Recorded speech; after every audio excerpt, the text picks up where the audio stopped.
Halo Thinkers, selamat datang di Anti-Kabel Channel. Bareng gua Hans, kali ini kita bakal bahas salah seorang yang katanya cendekiawan muslim yang kisahnya gila banget sih. Lu siap dengernya? Mari kita bahas di Anti-Kabel. Pikirkan apa yang belum pernah terpikirkan.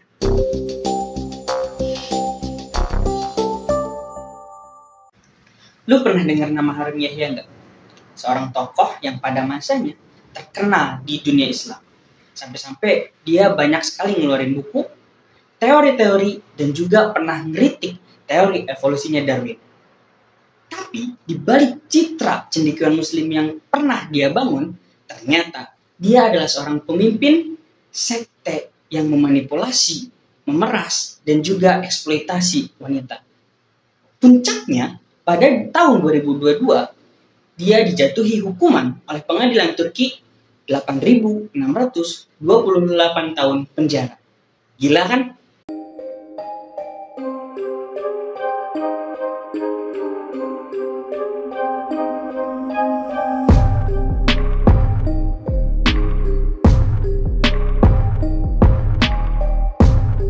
Harun Yahya lahir di Turki pada tahun 1956 dengan nama asli Adnan Oktar.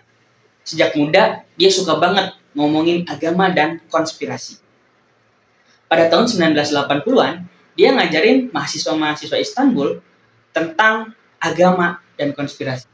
Awalnya sih kayak kajian biasa, tapi lama-lama dia mulai nge-brainwash pengikutnya dengan teori-teori konspirasi ngawur. Salah satu yang bikin dia terkenal adalah tulisannya yang ngebantah teori Darwinisme. Dalam buku ini, dia bilang kalau Darwinisme adalah alat Yahudi untuk menghancurkan Islam.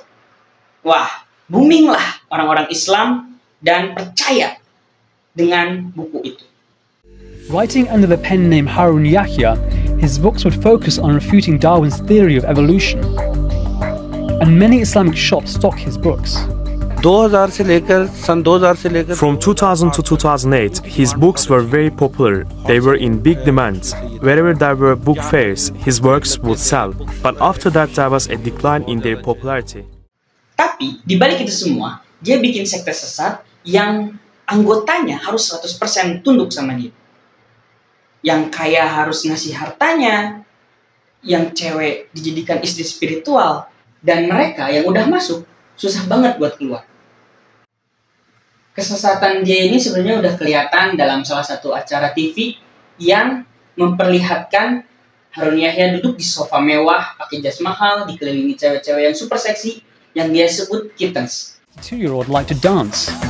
A fondness for designer suits and opulent living, he'd surround himself with young female devotees, whom he called kittens. Kittens ini bukan cuma pajangan, tapi dia adalah cewek-cewek yang di brainwash dan juga disuruh buat operasi plastik dan akhirnya dijadikan budak seks. Cara Oktar untuk menggait korbannya awalnya dengan cara baik-baik seperti dikasih hadiah, dikasih perhatian, namun lama-kelamaan korban akan dikontrol total seperti nggak boleh ketemu sama keluarga atau diancam lah dan lain sebagainya. For years, Oktar has been accused of preying on young, wealthy women, using sex and drugs as blackmail to lure them into his organization. And many who wanted to leave say they were forced to stay. Oktar ini hidup dengan bergelimang harta. Namun, hartanya ini adalah dari sumbangan anggota sektenya. Dengan dalih, sumbangan ini adalah untuk Islam. Tapi ya, begitulah untuk dirinya pribadi, seperti membeli mobil mewah, rumah mewah, bahkan ada kebun binatang pribadi untuk dirinya sendiri.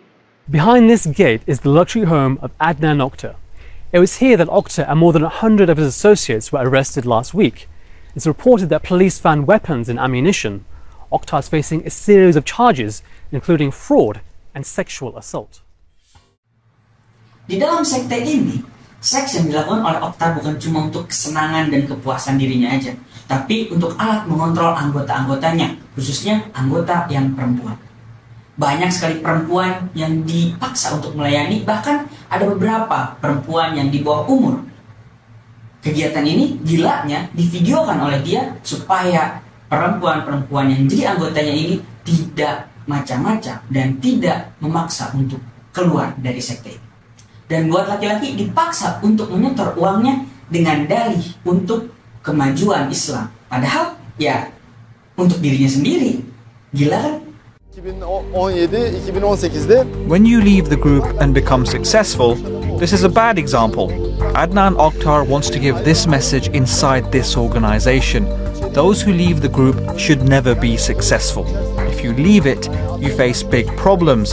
That's why they started to defame and slander me. Setelah bertahun-tahun bebas Oktar menjalankan sektenya, akhirnya pada tahun 2018, polisi Turki bergerak untuk menggeledah dan menangkap Oktar di rumah sektenya.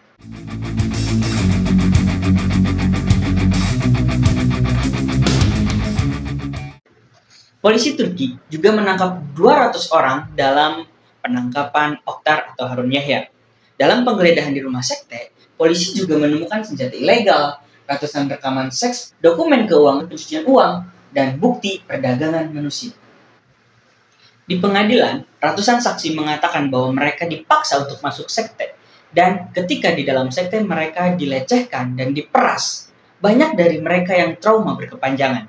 Akhirnya, pada tahun 2021, Harun Yahya atau Oktar diputuskan oleh pengadilan divonis 1075 tahun penjara. Namun, tak cukup sampai di situ. Setelah mengajukan banding, vonis malah bertambah menjadi 8.658 tahun.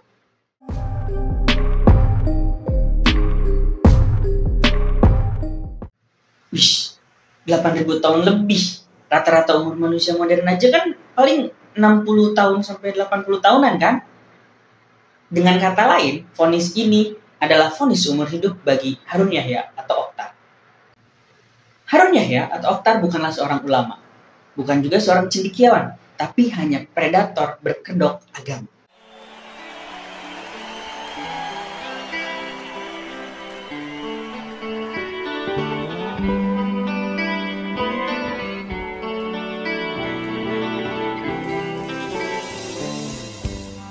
Dari kasus ini kita belajar bahwa agama bisa disalahgunakan untuk hal yang super jahat.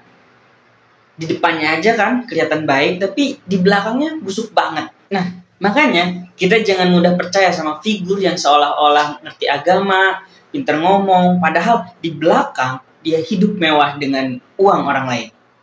Which said it undermined gender equality.